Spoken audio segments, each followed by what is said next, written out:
Indonesia dengan NPM 2024-31500-302.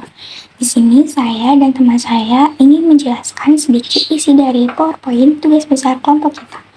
Yang pertama adalah latar belakang perpustakaan.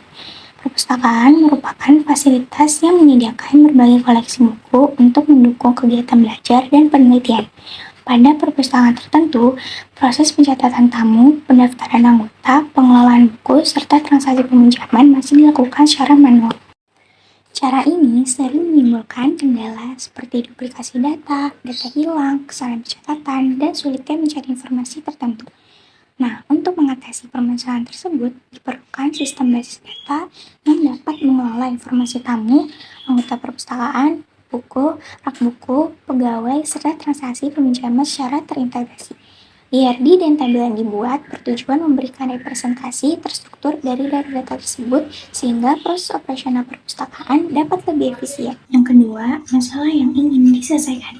Dari latar belakang di atas, sistem data ini bertujuan untuk menyelesaikan beberapa masalah utama.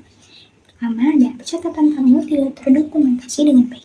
Tamu yang datang tidak memiliki riwayat kunjungan, tidak ada terkaitan yang jelas antara tamu yang kemudian menjadi anggota perpustakaan, proses peminjaman buku tidak tercatat dengan rapi.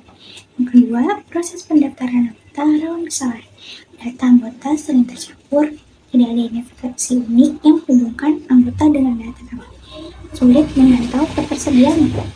Lokasi buku di rak tidak tercatat secara terstruktur, pegawai kesulitan mencek letak buku berdasarkan rak, pegawai kesulitan mengecek apakah suatu buku sedang dipinjam atau masih ada di rak. Selanjutnya, riwayat peminjaman tidak teratur. Tidak tercatat dengan baik siapa, meminjam buku apa, kapan dipinjam, dan kapan dikembalikan. Pegawai sulit melacak keterlambatan pengembalian. Dan yang terakhir, tidak adanya integrasi antara pegawai dan aktivitas peminjaman. Informasi pegawai yang memproses peminjaman tidak terdokumentasi. 3 adalah kebutuhan fungsional. Bagian A, pengelolaan tamu. Sistem dapat menyimpan data tamu termasuk ID tamu, nama, alamat, tanggal lahir, dan status. Sistem dapat mencatat tamu yang nantinya mendaftar menjadi anggota. Bagian B, pengelolaan anggota perpustakaan. Sistem dapat menyimpan data anggota perpustakaan termasuk ID anggota, ID tamu, nama, status, masa berlaku. Sistem menyediakan informasi anggota yang valid untuk proses peminjaman. Bagian B, pengelolaan buku. Sistem dapat menyimpan informasi buku, ID buku, judul, sinopsis, kategori, penerbit. Sistem menghubungkan buku dengan rak tempatnya disimpan. Bagian B, pengelolaan rak. Sistem menyimpan data rak, ID rak, lokasi rak, kode rak. Sistem dapat menampilkan daftar buku berdasarkan rak. Bagian E, pengelolaan data pegawai. Sistem penyimpan data pegawai, ID pegawai, nama, nomor telepon, alamat. Sistem pencatat pegawai yang proses transaksi peminjaman. Dan bagian F, peminjaman dan pengembalian buku.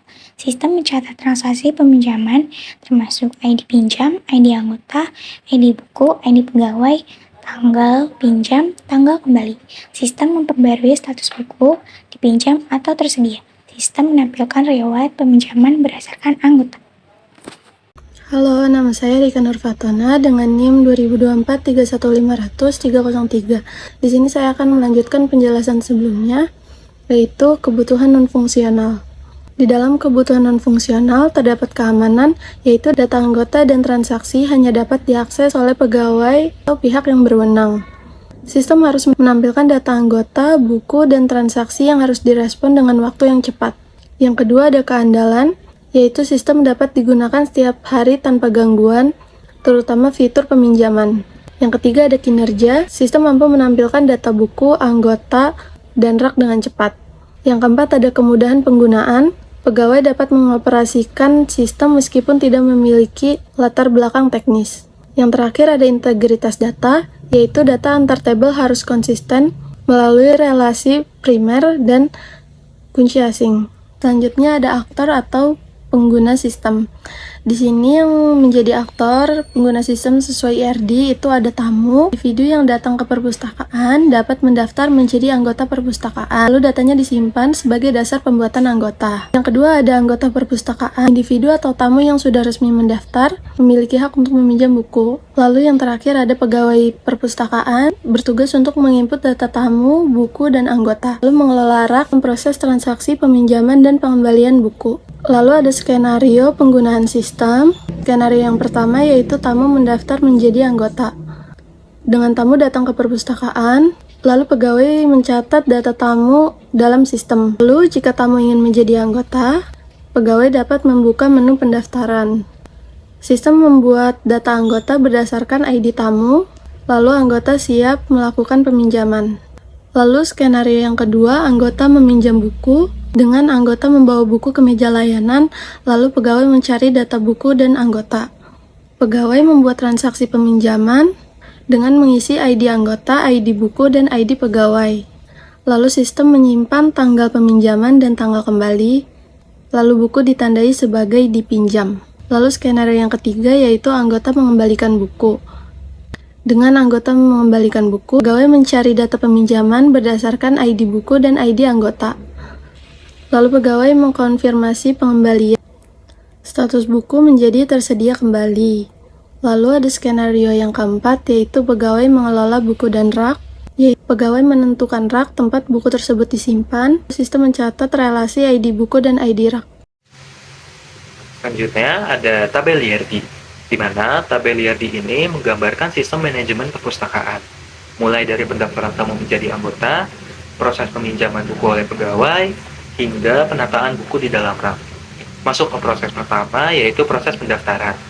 Di bagian paling kiri ini terdapat entitas bernama tamu, yang memiliki atribut seperti ID tamu sebagai primary key, lalu ada nama, alamat, tanggal lahir, dan status.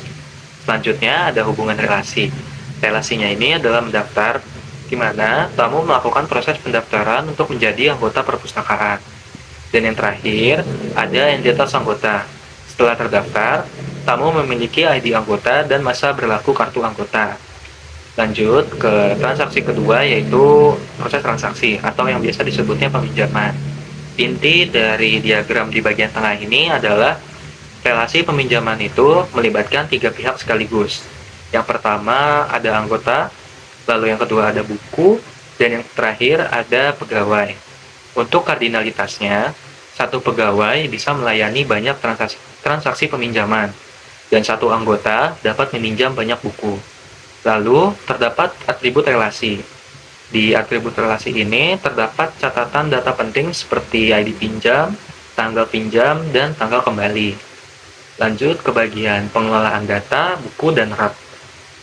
Yang pertama ada entitas buku, di mana entitas ini menyimpan informasi detail buku seperti judul, kategori, penerbit, dan sinopsisnya. Lalu selanjutnya ada hubungan relasi. Hubungan relasi buku ini kepada rak, yakni melihat di mana buku diletakkan di dalam rak. Selanjutnya ada entitas rak yang memiliki atribut seperti ID rak, nama rak, dan lokasi rak. Dan yang terakhir ada kardinalitas. Satu rak dapat menampung banyak buku. Dengan struktur ini, perpustakaan dapat mudah melacak siapa yang meminjam buku, kapan harus dikembalikan, dan di mana posisi buku tersebut berada di dalam perpustakaan. Sekian, terima kasih. Dengan PM 202431500306. Pada video kali ini saya akan menjelaskan struktur tabel database sistem perpustakaan yang terdiri dari beberapa tabel utama yang saling berelasi untuk mendukung proses peminjaman buku perpustakaan. Pertama kita mulai dari tabel tamu. Tabel ini menyimpan data dasar pengunjung perpustakaan dengan ID tamu sebagai primary key dan atribut lainnya meliputi nama, alamat, tanggal lahir, dan status. Data pada tabel ini menjadi dasar sebelum seseorang terdaftar sebagai anggota perpustakaan. Selanjutnya adalah tabel anggota perpustakaan. Tabel ini memiliki ID anggota sebagai primary key dan ID tamu sebagai foreign key, yang dimana menghubungkan anggota dengan data tamu. Atribut lainnya yaitu nama, masa berlaku, dan status keanggotaan. Artinya tidak semua tamu otomatis menjadi anggota. Hanya tamu yang terdaftar di tabel ini yang dapat meminjam buku. Berikutnya kita masuk ke tabel buku. Tabel ini menyimpan informasi buku dengan ID buku sebagai primary key dan di dalamnya terdapat ID rak sebagai foreign key, serta atribut judul, sinopsis, kategori, dan penerbit. Setiap buku ditempatkan pada satu rak tertentu. Tabel rak berfungsi untuk menyimpan informasi lokasi buku. Tabel ini memiliki ID rak sebagai primary key dengan atribut lokasi rak dan kode rak. Relasi antara tabel rak dan buku bersifat satu ke banyak, di mana satu rak dapat menyimpan banyak buku. Selanjutnya adalah tabel pegawai. Tabel ini menyimpan data petugas perpustakaan dengan ID pegawai sebagai primary key. Atribut yang tersedia yaitu nama, nomor telepon, dan pegawai. Pegawai berperan dalam proses peminjaman dan pengembalian buku. Terakhir, terdapat tabel detail meminjam sebagai tabel transaksi.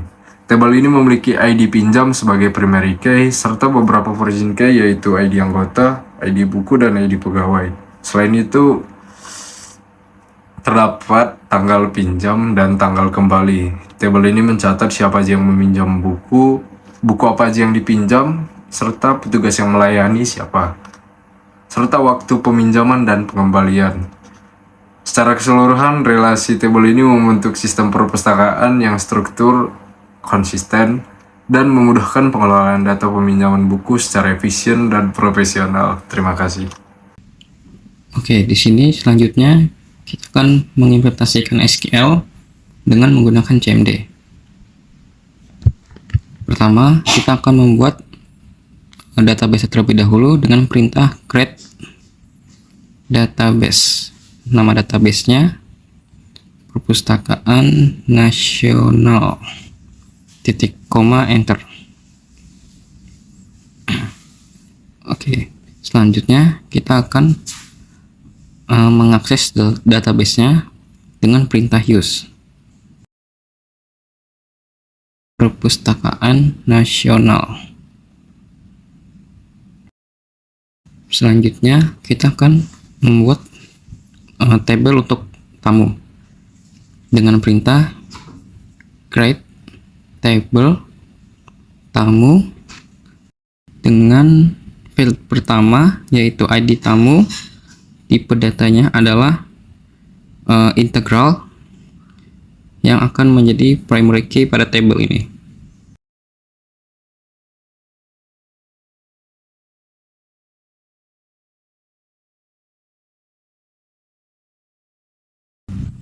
Oke, kita sudah membuat ke-6 tabel. Selanjutnya kita akan mengisi data pada setiap tabel dengan perintah insert into tabel pertama itu tamu dengan fieldnya ID tamu, lalu nama, alamat, lalu ada tanggal lahir, status, lalu values. Kita isi datanya.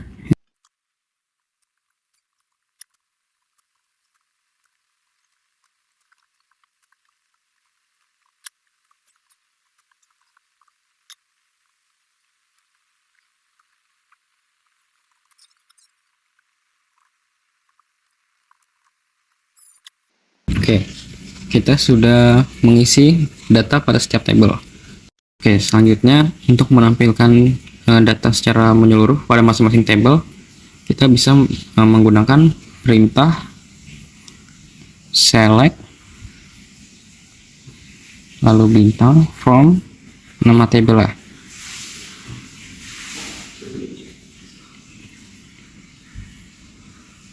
Kita lakukan yang sama dengan tabel lain.